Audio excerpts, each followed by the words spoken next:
Episode number 9 بہت ہی excited ہونے جا رہی ہے۔ میں ہری ناول میں ناظرین اپنے کمنٹس اور لائک کا اظہار ضرور کیجیے تاکہ ہماری حوصلہ افزائی ہو سکے۔ ناظرین ہمارے چینل کو سبسکرائب کر کے بیل کے آئیکن کو پریس کر لیجیے تاکہ آنے والی ہر ویڈیو آپ تک شیئر ہو سکے۔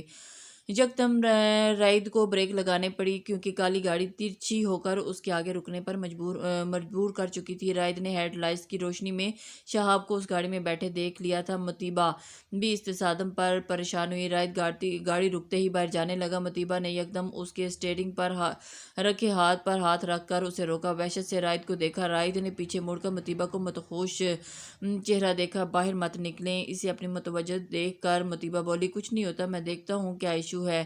رائد نے اسے تسلی دی، میں بھی باہر آؤں گی۔ مطیبہ نے بھی اسے جانب کا دروازہ کھولا، نہیں آپ ابھی گاڑی میں بیٹھو، اس گھٹیا انسان سے کچھ بھی توقع کی جا سکتی ہے، آپ نے باہر نہیں نکلنا۔ رائد نے سامنے دیکھا جہاں چہرے پر دنیا کی حباست لیے شہاب اپنی گاڑی میں باہر آ چکا تھا اور رائد کو دھمکانے کے لیے آگے ایک گن میں بھی اس کے پیچھے باہر نکلا اور رائد نے بھی مطیبہ کو تنبیہ کی کہ تم گاڑی سے باہر مت نکلنا، لیکن مطیبہ نے کچھ کہنا چاہا اور رائد باہر نکل گیا۔ جب رائد نے اپنے ہاتھ کو اس کے ہاتھ کے نیچے سے نکال کر مطیبہ کے ہاتھ پر دھرتے گرفت مضبوط کی، منع کر رہا ہونا اس کے لہجے میں ناگواری تھی۔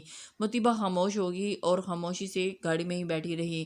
رائد نے ڈیش بورڈ کے ایک خانے میں موجود پسٹل اپنی قمیض کی جیب میں ڈالی اور دروازہ کھول کر باہر نکل گیا۔ اس گھٹیا حرکت کا مقصد ماتھے پر شکنیں لیے ہوئے غصے سے شہاب کو گھورا اور تیرے لیے نہیں رکوائی گاڑی، تیری چڑیا کے لیے روکی ہے۔ مطلب مطیبہ نے شیشے نیچے کر رکھا تھا، لہٰذا شہاب کی آواز اس کے کانوں تک صاف سنائی دے رہی تھی، اور میری بیوی کے بارے میں کوئی غلیظ بات کی تو میں تمہیں زندہ نہیں چھوڑوں گا۔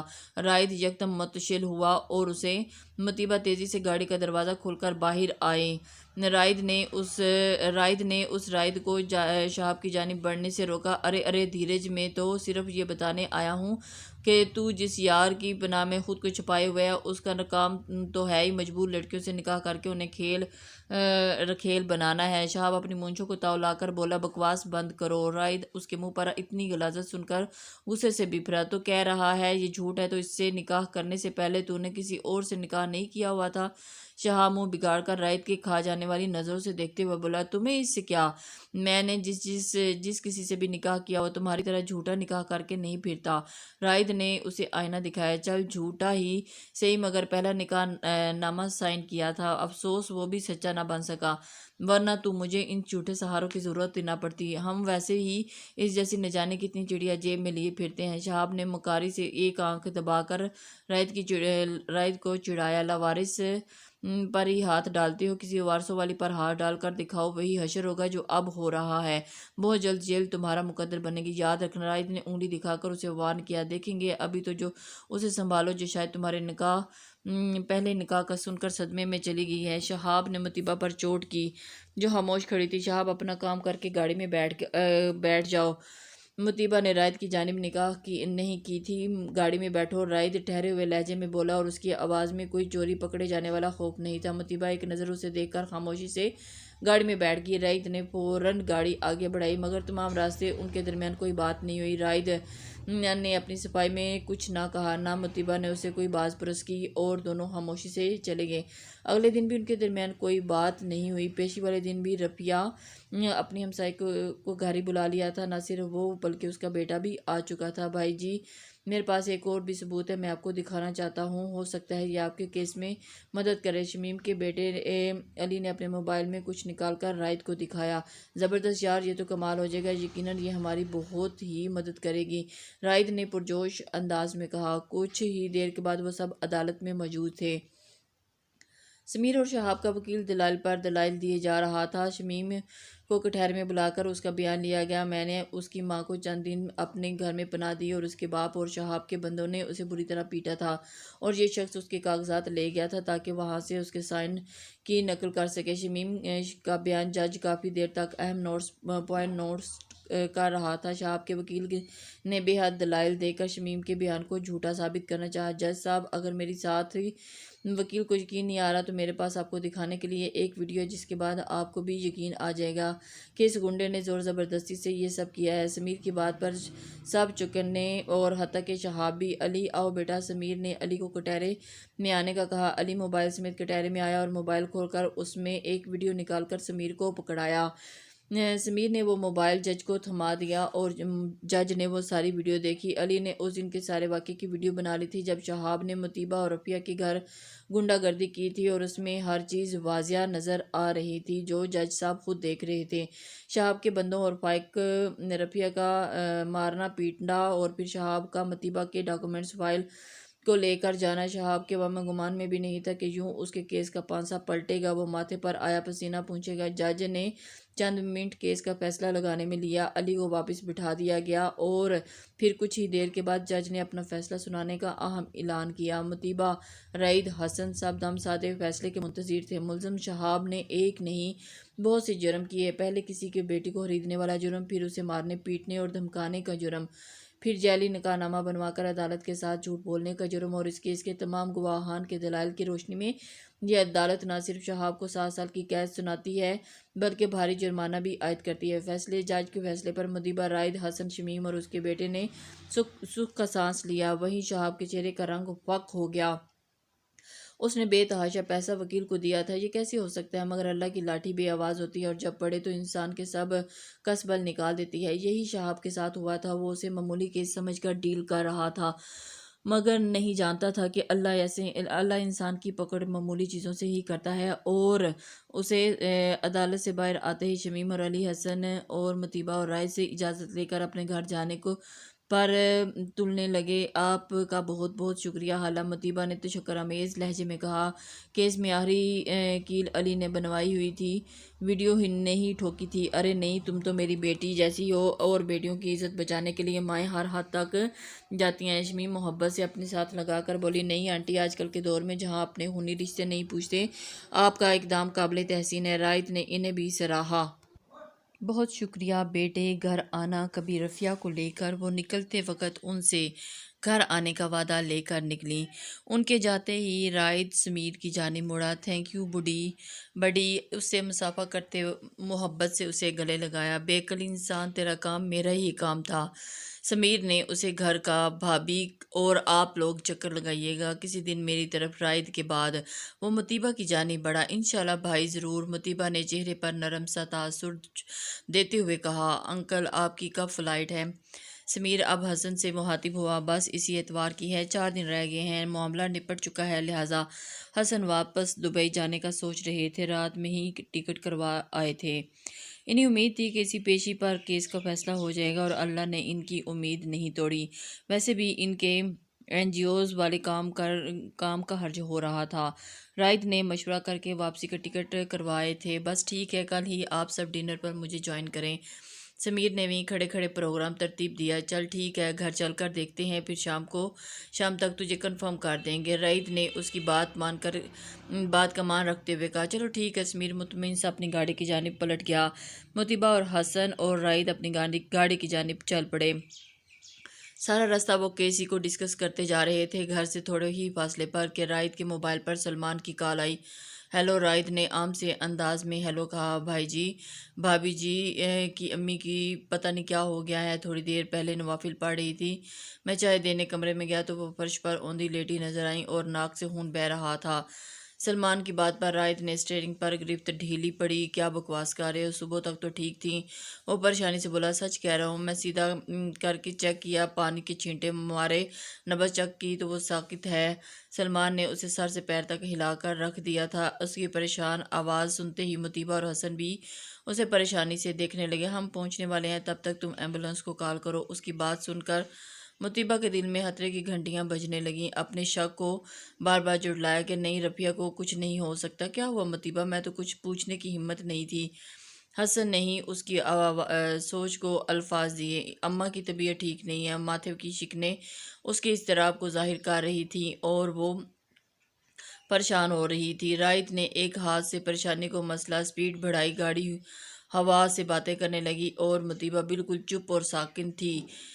گاڑی گھر کے پورچ میں روکتے ہی رائد تیزی سے گاڑی کا دروازہ کھول کر باہر نکلتے ہوئے اندرون حصے کی جانب بڑھے۔ حسن بھی فوراً باہر نکلے اور اندر کی جانب بڑھے، مگر مطیبہ میں باہر نکلنے کی ہمت نہیں ہو رہی تھی۔ بہت کچھ کھونے کا احساس نہ جانے کیوں یکدم نہ ہونے لگا۔ کانوں پر ہاتھ رکھ کر وہ اپنے اندر کے شور کو دبانے لگی۔ وہاں ماں، جس نے اپنی ماں اور باپ دونوں کا پیار دیا، اسے کھونے کی اس میں ہمت نہیں تھی۔ خوفزدہ نظروں سے وہ گھر کے اندرونی حصے کی جانب دیکھ رہی تھی۔ یکدم ایمبولینس کی آواز آئی۔ رائد رفیہ کو ہاتھوں میں اٹھائے تیزی سے باہر کی جانب لپکا۔ مطیبہ نے خوف سے آنکھیں میچ لیں۔ افراتفری میں کسی کو خیال ہی نہیں رہا کہ مطیبہ گاڑی سے اتری ہی نہیں ہے۔ حسن ایمبولینس کے ساتھ بیٹھ چکے تھے۔ رائد کو انہوں نے گاڑی پر آنے کا کہا اور وہ تیزی سے گاڑی کی جانب بڑھا۔ جب سیٹ پر بیٹھتے اس کی نظر آنکھیں میچتی روتی ہوئی مطیبہ پر پڑی۔ کانوں پر ہاتھ رکھے گٹھری سی بنی ہوئی تھی مطیبہ۔ رائد نے لمحہ بھر کو روک کر اس کی حالت دیکھی اور افسردہ لہجے میں بولا، وہ ساری زندگی خود ماں کے لیے ترسا تھا۔ یہ کمی کیا ہوتی ہے وہ اچھے سے جانتا تھا اور وہ مطیبہ کو ڈھارس بندھا رہا تھا، مگر اس وقت اسے تسلی دینے کا بھی وقت نہیں تھا۔ خاموشی سے اسے نظر انداز کرتا وہ گاڑی کو تیزی سے باہر سڑک پر دوڑانے لگا اور چند منٹ کے بعد ہی گاڑی ایمبولینس کے پیچھے ہاسپٹل کے احاطے میں داخل ہوئی اور فوراً ڈاکٹر کے پاس۔ حسن تو رفیہ کے اسٹریچر کے ساتھ ہی تیزی سے اندر کی جانب بڑھ گئے، جبکہ رائد مطیبہ کو اس شاخ سے باہر نکال رہا تھا۔ باہر چلیں، لہجہ نرمی لیے ہوئے تھا۔ آپ جائیں، میں باہر نہیں آؤں گی، وہ رندی ہوئی آواز میں بولی۔ مطیبہ، اللہ بہتر کرے گا، ایسے پریشان مت ہو، حقیقت کا یوں آنکھیں بند کر کے تو سامنا نہیں کرنا نا، پلیز۔ میں آپ کی وجہ سے یہاں ہوں، بابا کو اور اماں کو میری ضرورت ہے۔ رائد زچ ہو کر بولا، آپ جائیں، میں یہی ہوں، مجھ میں ہمت نہیں، پلیز۔ مطیبہ نے سر ہاتھوں میں تھام رکھا تھا، نفی کے انداز میں سر کو دبائے دائیں بائیں ہولے سے جنبش دیتے وہ مکمل طور پر باہر نکلنے سے انکاری تھی۔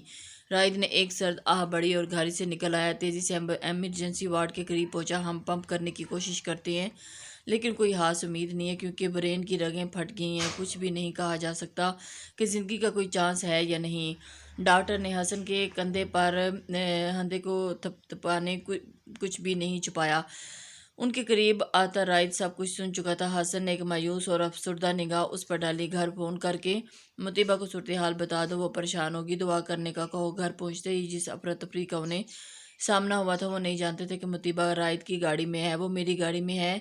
گھر پر وہ یہ سب حالات دیکھتے گاڑی سے اتری ہی نہیں تھی، بہت شدید صدمے میں خوف زدہ ہے، ابھی بھی گاڑی سے باہر نہیں آ رہی۔ رائد نے تفصیل سے انہیں بتایا۔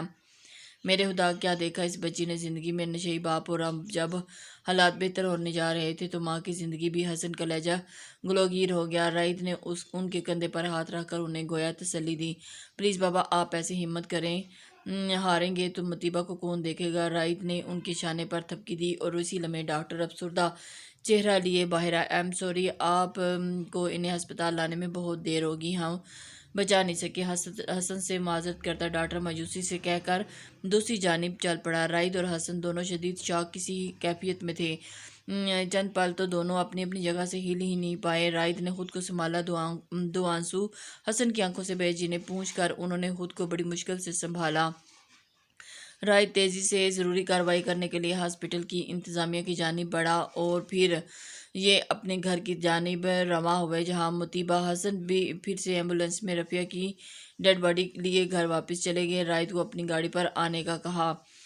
رائد شکستہ سا گاڑی کا دروازہ کھول بیٹھا اور مطیبہ نے تڑپ کر اسے دیکھا، جو ابھی بھی اس کا انتظار وہیں بیٹھے کر رہی تھی۔ اس کا بیٹھنے کا انداز ہی اسے بہت کچھ غلط ہونے کا احساس دلا رہا تھا۔ اس احساس سے چھٹکارا پانے کے لیے مطیبہ نے اس کے کندھوں پر ہاتھ رکھا اور رائد نے چونک کر ذرا سا رخ موڑ کر دیکھا تو امی ٹھیک ہے نا، کوئی خطرے والی بات تو نہیں ہے۔ وہ اب بھی آس لگائے بیٹھی ہوئی تھی اور اسے کیا پتہ تھا کہ اس کی دنیا ہی اجڑ گئی۔ رائد کی آنکھوں میں آنسو لہرائے، بمشکل آنسو پیتے اپنے کندھوں پر رکھا، اس کا ہاتھ تھپ تھپایا، مگر ہونٹوں کا قفل نہیں ٹوٹا اور خاموشی سے کچھ پوچھ رہی ہوں میں، وہ دبی دبی آواز میں اسے گاڑی سٹارٹ کرتا دیکھ کر چلائی۔ ہاتھ ابھی بھی اس کے کاندھے پر ہی تھا اور رائد نے دوسری جانب منہ موڑ کر اپنے تاثرات چھپانے چاہے، خود بھی ہمت پیدا کرنی چاہیے اسے سب بتانے کی۔ آپ کچھ کہتے کیوں نہیں ہیں؟ پلیز رائد پلیز بتا دیں، امی ٹھیک تو ہے نا؟ خدا کا واسطہ ہے بتائیں مجھے کچھ۔ اب کی بار وہ بری طرح ان کا کندھا جھنجھوڑ کر چیخی، نہیں، رعید نے یکدم بلند آواز میں کہا، اور وہ وہیں پر ساکت ہو گئی۔ رعید اماں اماں اماں۔ اب رعید کے الفاظ اس کے ساتھ نہیں دے رہے تھے اور وہ اپنی حالت سے آپے سے باہر ہو رہی تھی۔ چپ کریں، جھوٹ بول رہے ہیں آپ، وہ ہذیانی انداز میں بولی۔ آنکھیں آنسوں سے پتھرا گئی تھیں اور وہ سمجھ ہی نہیں پا رہی تھی کہ یہ سچ ہے۔ اماں اب اس دنیا میں نہیں۔ رعید نے ہمت کر کے اسے بتا دیا وہ سچ جو اسے گھر جا کر پتہ چلتا۔ رعید اسے پہلے ہی بتا کر ذہنی طور پر تیار کر رہا تھا۔ مطیبہ نے یک لخت اس کے کندھے سے ہاتھ کھینچا، چہرے پر شاک کی سی کیفیت بہت واضح تھی۔ رعید نے اس کے چہرے پر آنکھیں ہٹا لی، اتنی وحشت اتنے اس لمحے اور اس کے چہرے پر اتر آئی تھی کہ رعید ششدر رہ گیا۔ گھر کے باہر گاڑی روکتے ہی وہ اپنی سیٹ پر اترا، مطیبہ کی جانب کا دروازہ واک کر کے اسے بازو سے پکڑ کر اتارا اور جو کسی روبوٹ کی طرح اس کے ساتھ کھینچتی چلی جا رہی تھی۔ کوئی مزاحمت، کوئی ری ایکشن تھا ہی نہیں، بس خاموش گمسم۔ کچھ ہی دیر کے بعد لوگوں کا تانتا بند گیا۔ مشال منظم مسلسل مطیبہ کے ساتھ ساتھی لوگوں کو بھی سنبھال رہی تھی، لیکن شمیم بھی آ چکی تھی اور بھی نہ جانے کون کون موجود تھا۔ مطیبہ بس ساکت نظروں سے ماں کے چہرے کو دیکھ رہی تھی، ایک پل کو بھی نظریں نہیں ہٹائی تھیں۔ کون کون اس کے پاس آ کر اس کے گلے لگ کر رو رہا تھا۔ اسے کچھ ہوش نہیں تھا اور اس کے وہم و گمان بھی نہیں تھا کہ اس کے انداز نارمل نہیں لگ رہے تھے۔ مشال اور منزہ نے بہتری کرنے کی کوشش کی کہ وہ روئے، مگر اس کی آنکھ سے ایک آنسو نہیں ٹپک رہا تھا اور یہ حالت نہایت تشویشناک تھی۔ عصر کے بعد قریب رفیہ کو دفنانے کے لیے اٹھایا گیا۔ مطیبہ اس لمحے بھی نہیں روئی، اس کے وجود میں کوئی جنبش ہی نہیں ہو رہی تھی۔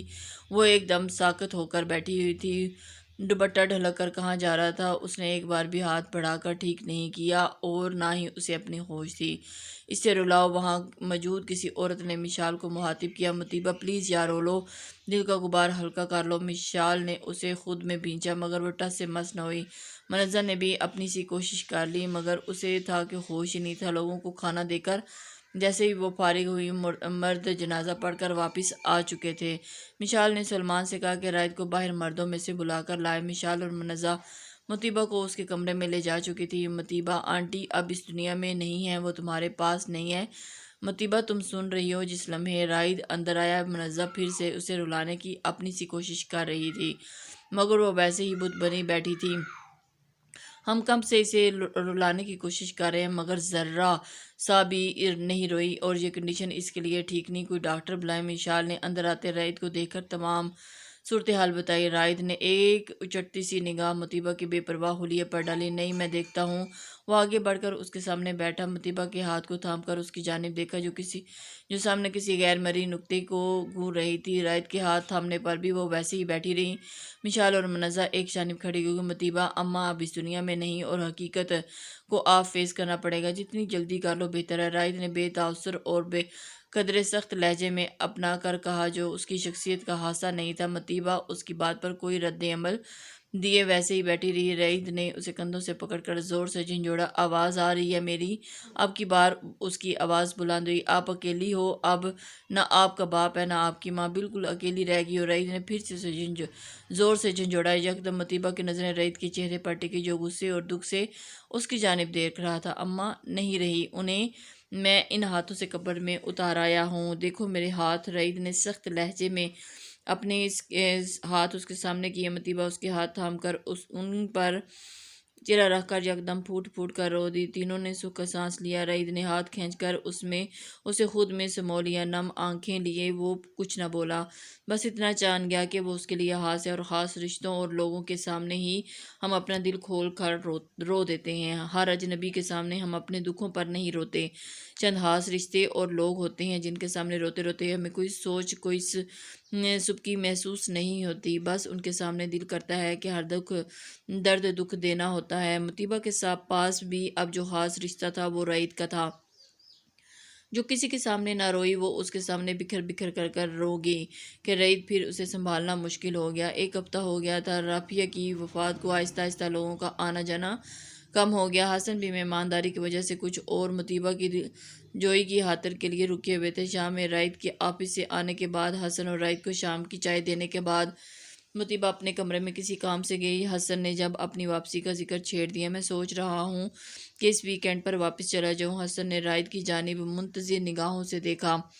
جی بابا، جیسے آپ کو ٹھیک لگے، رائد نے خالی کپ سینٹر ٹیبل پر رکھ کر کہا، اور ابھی مطیبہ سے اس نکاح کے حوالے سے بات کرنا مناسب نہیں لگتا۔ میں چند دنوں کے بعد پھر آؤں گا تو ہم مل بیٹھ کر کوئی حل نکالیں گے۔ حسن کی بات پر رائد نے ایک نظر انہیں دیکھا۔ مطیبہ بھی باہر آ چکی تھی۔ کہاں جانے کی بات کر رہے ہیں؟ مطیبہ نے ان کا آخری جملہ سن لیا تھا اور وہ ان سے پوچھ رہی تھی، بیٹا بس کام کی کچھ مصروفیات ہیں، لہٰذا مجھے واپس جانا ہوگا۔ حسن کی بات پر اس نے ایک خاموش نگاہ حسن اور پھر رائد پر ڈالی جو اسی کی جانب متوجہ تھا۔ آپ یہاں آ کر اپنا کام نہیں کر سکتے؟ این جی اوز تو یوں بھی کام کرواتے ہیں۔ مطیبہ کی بات پر وہ ہولے سے مسکرائے۔ ہاں، اب یہی سوچ رہا ہوں۔ اس کی بات پر رائد نے چونک کر حسن کی جانب دیکھا، جو یہ بات انہوں نے اب تک کبھی رائد سے ڈسکس نہیں کی تھی۔ جس بہو کا نکاح ختم کروانے کی بات کر رہے تھے اسے ہم راز بنا رہے ہیں۔ رائد اس بات پر دل ہی دل میں حیران ہوا۔ بس اس ویکینڈ پر تو واپس جاؤں گا، پھر کوشش کروں گا کہ اسی سال یہاں واپس آ جاؤں۔ اب وہ اگلی پلاننگ اسے بتا رہے تھے۔ رائد نے بھویں اچکا کر ان کی جانب دیکھا۔ ہاں نا، اکیلے وہاں کیسے رہتے ہوں گے؟ مجھے تو یہی سوچ سوچ کر ٹینشن ہوتی ہے۔ مطیبہ کے اندر پر انداز پر رائد مزید بھڑکا ہوا۔ شوہر کا پتہ نہیں، سسر صاحب کی اتنی فکر مندی۔ بس بیٹا، اللہ وقت گزارا اچھا ہی دیتا ہے، کبھی اچھا گزرتا ہے اور کبھی برا، انہوں نے ایک ٹھنڈی آہ بھر کر کہا۔ مطیبہ بھی ماں کو یاد کر کے غم زدہ ہوئی۔ چلو آؤ اب واک پر چلتے ہیں۔ مطیبہ کو اشارہ کرتے وہ اٹھ کھڑے ہوئے۔ رائد کو اپنی یوں نظر انداز کیا جانا بری طرح کھلا۔ وہ مجھے بھی اجازت ہے یا پھر میں آپ دونوں کی جانب سے نہ ہی سمجھوں؟ رائد نے لطیف سا طنز کیا۔ حسن زور سے ہنسنے لگا۔ آپ بھی آ جاؤ، پیچھے بیٹھ کر ہمیں بد دعائیں دینے سے بہتر ہے کہ تم بھی ہمارے ساتھ آ جاؤ۔ حسن کی بات پر وہ سر جھٹک کر اٹھا اور حسن کے ایک جانب مطیبہ اور دوسری جانب رائد چل رہے تھے۔ مطیبہ نے بالآخر خود کو سنبھال ہی لیا تھا۔ اپنوں کے بچھڑنے اور کھونے کی تکلیف بے تحاشا سے ہی زندگی ان کے بنا گزارنی ہی پڑتی ہے، اور زندگی کا نام ہی تو ہے گزرتے رہنا، اور نہ وہ کسی کے آنے سے رکتی ہے نہ جانے سے، اور باقی کا کام وقت کر دیتا ہے۔ اپنوں کا چھوڑا خلا وقت بھر تو نہیں سکتا، مگر اس خلا کی وہ شدت جو شروع میں بری طرح محسوس ہوتی ہے، وقت گزرتے گزرتے ہر لمحے اس پر مرہم رکھتا جاتا ہے۔ خلا میں وہیں رہتی ہے، مگر اس کو محسوس کرنے کی شدت میں کمی آ جاتی ہے۔ مطیبہ نے اب زندگی میں آگے بڑھنا تھا اور اپنی زندگی کے بہت اہم فیصلے کرنے تھے، اس لیے خود کو سنبھالنا تھا، اور اس تگ و دو میں وہ کامیاب ہو گئی تھی۔ بس اب اسے حسن کے جانے کا انتظار تھا تاکہ وہ زیادہ پرسکون انداز میں اپنا فیصلہ کر سکے۔ ہیلو مشال، کیسی ہو؟ حسن کے جاتے ہی اگلے دن اس نے مشال کو فون گھمایا۔ رائد آفس جا چکا تھا۔ یہ وقت مشال سے بات کرنے کے لیے بہترین تھا۔ بالکل ٹھیک، تم سناؤ کیسے ہو؟ کیا کر رہی ہو آج کل؟ مشال محبت سے بولی۔ میں بالکل ٹھیک ہوں، تم سے ایک ضروری بات کرنی تھی، مگر پہلے وعدہ کرو کہ بابا رائد دونوں میں سے تم کسی کو بھی اس بات کی ہوا تک نہیں لگنے دو گی۔ مطیبہ نے رازداری کی شرط رکھی۔ ایسی کیا بات ہوئی ہے؟ اب تو کہیں شعب کے بندوں نے تمہیں تنگ تو نہیں کیا؟ مثال سب کچھ جان چکی تھی، فکر مندی سے بولی۔ ارے نہیں، اس طرف سے تو سکون ہی سکون ہے۔ مطیبہ نے اسے تسلی دی اور پھر اسے اپنی بات کرنے لگی۔ پھر ایسی کیا بات ہے کہ تم ان دونوں سے چھپانے کا کہہ رہی ہو؟ مشال نے الجھ کر پوچھا۔ وہ اس بات تک نہیں پہنچ پا رہی تھی۔ نہیں، پہلے تم وعدہ کرو۔ مطیبہ کی سوئی وہیں اٹکی ہوئی تھی۔ ہیلو مشال، کیسی ہو؟ حسن کے جاتے ہی اگلے دن اس نے مشال کو فون گھمایا، اور مطیبہ ابھی الجھن کا شکار ہو رہی تھی کیونکہ اسے نہیں پتہ چل رہا تھا کہ مطیبہ اسے کون سی بات کرنے جا رہی ہے، اور وہ اسی سوچ میں تھی۔ میں بالکل ٹھیک ہوں، تم سے ایک ضروری بات کرنی تھی، مگر پہلے وعدہ کرو کہ تم رائد کو بالکل بھی نہیں بتاؤ گی اور خواہ بھی نہیں لگنے دو گی اس بات کی۔ آج سے پہلے اس نے اس طرح سے اس سے کبھی وعدہ نہیں مانگا تھا، اور وہ بہت فکر مندی سے بولی۔ ٹھیک ہے، نہیں بات کروں گی۔ ارے نہیں، اس طرف سے تو سکون ہی سکون ہے، اور تم بے فکر ہو، میں ان دونوں میں سے کسی کے ساتھ بھی اس بارے میں کوئی بات نہیں کروں گی۔ آخر تم بتاؤ تو صحیح، ایسی کیا بات ہے؟ اور مشال بہت الجھن کا شکار ہو رہی تھی اور اسے کچھ سمجھ میں نہیں آ رہا تھا کہ مطیبہ اسے کیا بات کرنے جا رہی ہے۔ ہیلو رائد اپنے موبائل پر انجان نمبر دیکھ کر پہلے تو وہ چونکا، پھر سوچ کر فون اٹھایا۔ ہیلو رائد بیٹا، میں شمیم بات کر رہی ہوں۔ شمیم نے اپنا تعارف کروایا تو اسے سمجھ آ گئی کہ آنٹی شمیم بات کر رہی ہیں۔ جی آنٹی کیسی ہیں آپ؟ رائد نے کیس کے دنوں میں شمیم کو اپنا نمبر دیا تھا، ان دنوں تو ضرورت نہیں پڑی، مگر آج شمیم نے نہ جانے کیوں اسے فون کیا تھا، وہ کچھ سمجھ نہیں پا رہا تھا۔ بیٹا میں مطیبہ کو کافی دیر سے فون کر رہی تھی، وہ اٹھا نہیں رہی، تو میں نے سوچا تمہیں ہی فون کر کے گھر کا بتا دوں۔ ان کی بات پر وہ الجھا کہ ایسی کیا بات ہے، کون سا گھر ہے؟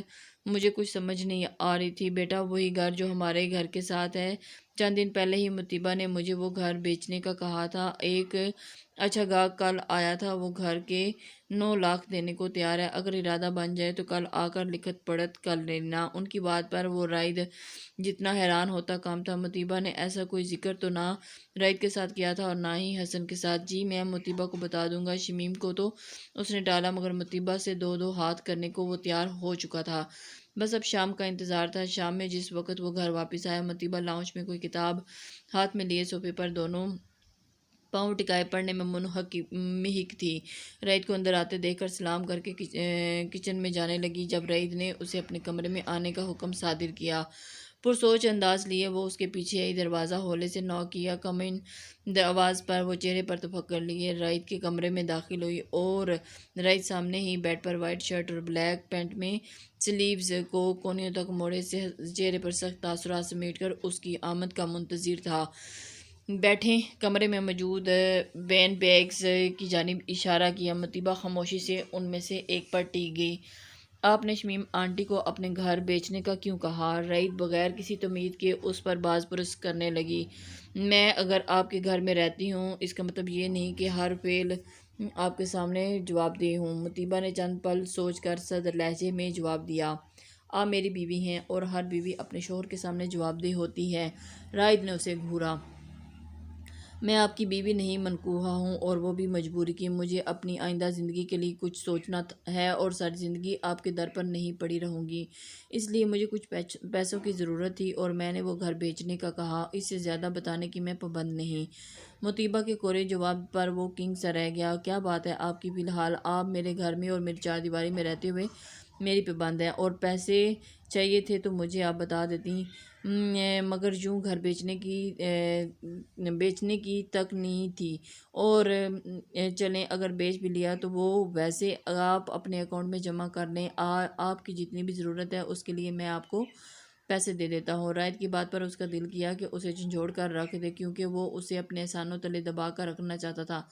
مجھے آپ کے پیسوں کی ضرورت نہیں، پڑھی لکھی ہوں، جاب کر سکتی ہوں، اور بہت جلد میں ایسا ہی کروں گی۔ میں مزید اس گھر میں نہیں رہ سکتی، جتنا آپ کو تنگ کرنا تھا کر لیا۔ میرے خیال میں اب ہمارے راستے الگ الگ ہیں۔ جو اس موضوع پر اس نے دو بدو بات نہیں کرنی چاہتی تھی، رائد کی وہی رٹ دیکھ کر کچھ سوچتی اسے آگاہ کرنے لگی، مگر میرے خیال میں ایسا نہیں ہے۔ آپ کو جتنا وقت چاہیے اس رشتے کو قبول کرنے کے لیے آپ لے لیں، مگر میں آپ کو اپنی زندگی سے ہرگز بے دخل نہیں کروں گا۔ رائد نے اپنا فیصلہ سنایا، مگر میں دوسری بیوی بن کر نہیں رہنا چاہتی۔ مجھے آپ اپنا پابند کر رہے ہیں۔ آپ نے کیا مجھے بتانے کی ضرورت محسوس کی کہ آپ کی پہلے ایک بیوی ہے؟